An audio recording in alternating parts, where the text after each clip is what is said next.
For Guelph. Thank you, Mr. Speaker. Mr. Speaker, I'll be splitting my time with the member from Cape Breton Canso.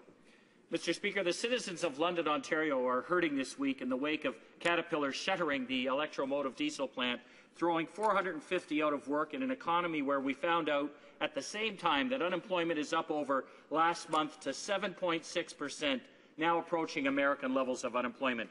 This is a major blow to London and a major blow to southwestern Ontario, an area of the country particularly reliant on the manufacturing sector, and one that was particularly hard hit by the economic downturn, losing 250,000 good-paying full-time jobs during the course of the recession. Workers at EMD started the new year to the news that they were locked out of their jobs. Caterpillar drew their line in the sand at a savage 50% cut in salary and benefit reduction. They shut the doors to the plant, locking out 450 workers, and not a peep was heard from this Conservative government. The Prime Minister was willing to use it as a backdrop for an election announcement, but it would seem that as soon as he pulled out of that station, he was more than willing to leave those London workers tied to the tracks. When the employees at the factory needed help, he was nowhere to be seen, nor were his members or ministers. It is not that the company was losing money. Days before, it had posted record profits in the United States. Yes, it is true that EMD was not a Canadian company. Over the years, it changed hands and was an American company bought by an American company. While we may not have lost a Canadian company, we certainly lost Canadian jobs, contributing further to the declining manufacturing jobs numbers, which are down 2.5% from January 2011. Commentators like Post-Media columnist Andrew Coyne have argued that $16.50 an hour may not be $34 an hour, but it sure beats zero. On the face of that argument, he is correct, and I imagine he is not alone in that opinion. However, it is an argument that only someone who is gainfully employed can make.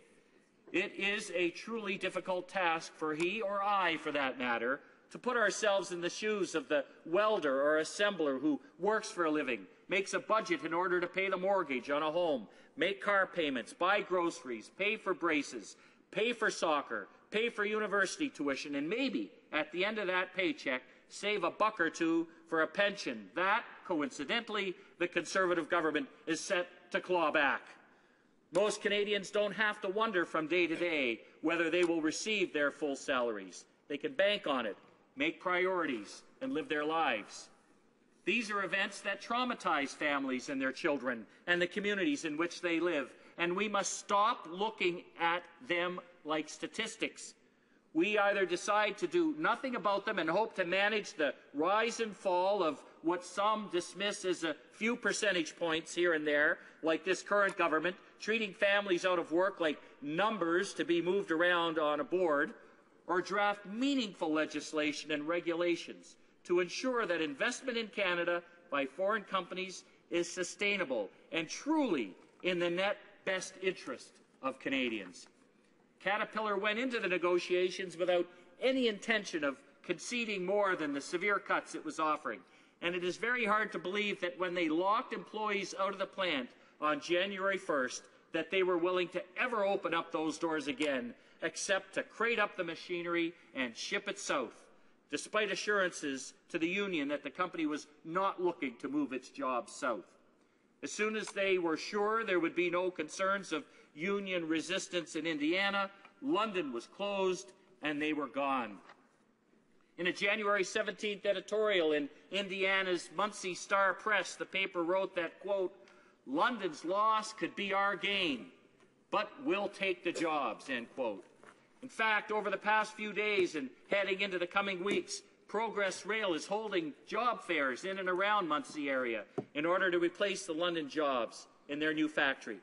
The Conservative government had 3 weeks from this editorial to do something, anything, to keep the jobs in Canada. But it sat on its hands and watched them walk out the door. The Prime Minister claims and his members parrot that their number one priority is the economy. But with the closure of EMD and Papier-Whitebirch, I can't help wonder whose economy? Conservatives talk about the other parties being bad for job creation, but they can't back it up with anything except evidence that jobs are driving into Canada and then driving right back out, leaving communities in shambles. If this was a new happening, we might be surprised, but this government has watched as Stelco and Alcan wind down after foreign purchase and stood idly by as Vale laid off workers in Sudbury at Valeriote. Members opposite might yet stand up and argue that they stopped the sale of the Potash Corporation, but I feel it necessary to remind them that it was only after such a vocal backlash from the residents and the Premier of Saskatchewan and Canadians across this country. It was said at that time, and it is true now, that the Investment Canada Act, as it currently stands, does not give Canadians the confidence that their best interests will be served. It needs to be re-examined and modified so that there is a reporting requirement on the government rationale for approval or disapproval of a sale, as well as for the public disclosure of the commitments made by the purchasing company, be it jobs or investments. This public disclosure is necessary for accountability and enforcement of these measures to the benefit of the community where the purchase is taking place. This also works so that we know what concessions we have made on our resources. Take Sinopec and their investment in Syncrude, which allows them the ability to restrict the refining and processing of crude oil in Canada. A clause in their own contract allows a company owned by a foreign government to take jobs away from Canadians on a whim. We are selling ourselves out because this government isn't investing in our own jobs, and it is standing back while other countries do it for them. Canadians want their country back. If they want to stand behind their mantra of hundreds of thousands of jobs created since the recession, Canadians must be reminded that these are part-time jobs and low-wage full-time jobs or contract jobs. And members opposite should be reminded that they are more than welcome to try working them and raising a family on that type of income first. Otherwise, they will have to come to terms sooner rather than later that underemployment is unsustainable, as is their particularly laissez-faire approach to foreign investment and lack of real strategy on innovation. Where is their strategy on foreign investment in Canada? And will they draw the line at all between investment and outright domination and expropriation? Canada welcomes foreign investment, but presently at what cost?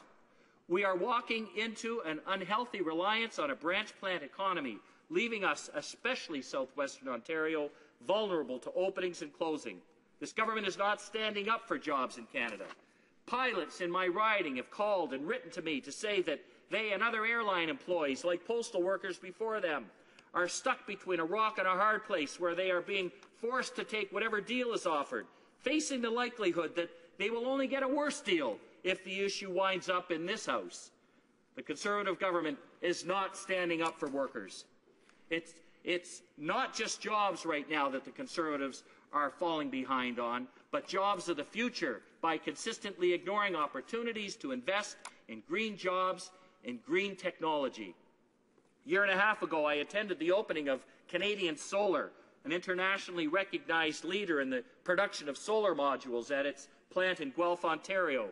Representatives from the City of Guelph and the Province of Ontario who had invested in this program were there, and yet the Conservatives were nowhere to be found. The business expenditure on research and development is at 1% of GDP, having dropped by almost half of what it was before since the election of this Conservative administration, while the average business investment in research and development in the 34 OECD countries is 1.6%. Concern has been expressed to me not only by manufacturers, but by those in the agricultural industry, that this government is only paying lip service to the challenges facing research, development, and innovation. Band-aid and one-off solutions instead of a coherent plan to reach OECD levels do not provide the incentives we need to grow and develop companies here in Canada and to keep companies here in Canada, causing us to lag behind our competitors and leaving many forced to work the jobs that whistle-stop into Canada and disappear almost as soon. I want my children to grow up and have the opportunity to work in Guelph. They shouldn't be forced to trek west to work in the oil patch or to go south like so many researchers. nor should they be forced to work a job they are overqualified for in order to make ends meet. I don't want them to watch as factory doors close because the parent company from another country can get the labor cheaper somewhere else and likely union-free. Our economy is bleeding, and the Conservative government is barely applying pressure to the wound. If it does not act soon, we will no doubt see more electromotive diesels walk out of our country, leaving nothing in their wake. Thank you, Mr. Speaker.